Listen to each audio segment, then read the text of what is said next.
So this is the third part of our discussion on classical economics and Adam Smith. In the second part, I have mentioned that Adam Smith does not really believe that agriculture is the source of wealth of the nation, or the Fisher-Crest believe that gold and bullion should be the source of wealth of a nation. But Adam Smith believed that labor is the main source of wealth of nations. So as I have mentioned in the previous video, he believes that manufacturing and production and industrial creation of goods and services that will create further goods and services through labor can be the source of the wealth of an economy. So in his book, The Inquiry into the Nature and Causes of the Wealth of Nations, we can assume that Adam Smith was talking of wealth as our gross national product as we know it today. So the division of labor then is the specialization of cooperating individuals who perform specific tasks and roles. In his book, The Wealth of Nations, Adam Smith was talking about making of pins and manufacturing of pins, that you can make more pins if one person will just be doing the head of the pin, another person will be just doing the body, and another person just making sure that the tip is really, really sharp, compared to having all of these three processes being done by one person. So his argument is, as you continue to do the same thing over and over again, and another person is doing the same thing over and over again, your increase in dexterity actually creates more production, therefore creating surplus. And the more surplus you have, the more sales you can get, and the more wealth you can derive. Also, having workers perform single or limited tasks eliminates the long training period required to train craftsmen, who were replaced with lesser paid but more productive unskilled workers. Historically, an increasingly complex division of labor is associated with the growth of total output and trade, as I have mentioned. The rise of capitalism and of the complexity of the industrialized process actually happened during this period. And Adam Smith was able to pinpoint it. So, sabi niya, the advantages of the division of labor are the following. First, increase in output.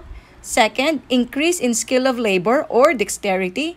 Third, saving time. And fourth, introduction of machinery. Further, since Adam Smith was talking about efficiency in production, now you can make a lot more, therefore you can have plenty of surplus for trade.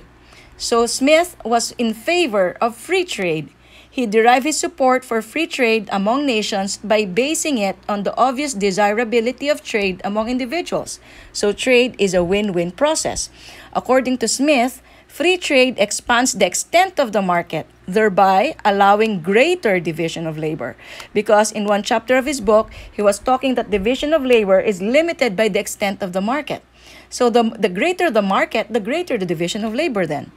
Those tariffs that protect the domestic industry is essential to the defense of the country. Okay? So they were talking before kasi of gaining a lot of bullions, a lot of money, coming from trade by protecting the domestic economy while exporting a lot of goods towards the other countries. But imports are limited. So Smith also suggests that free trade is to be introduced in a country after a long period of protectionism. Now, that is a very, very nice topic for debate, okay? But a lot of policymakers, okay, in the current period today can actually argue that protectionism is good for a country who wants to achieve faster development from within, okay, from within the economy before you can let anybody in. It should be done gradually in order to avoid unemployment, because the idea is goods coming from outside or goods coming from other countries will displace the workers who are working in the industry where you are importing goods from abroad. Okay?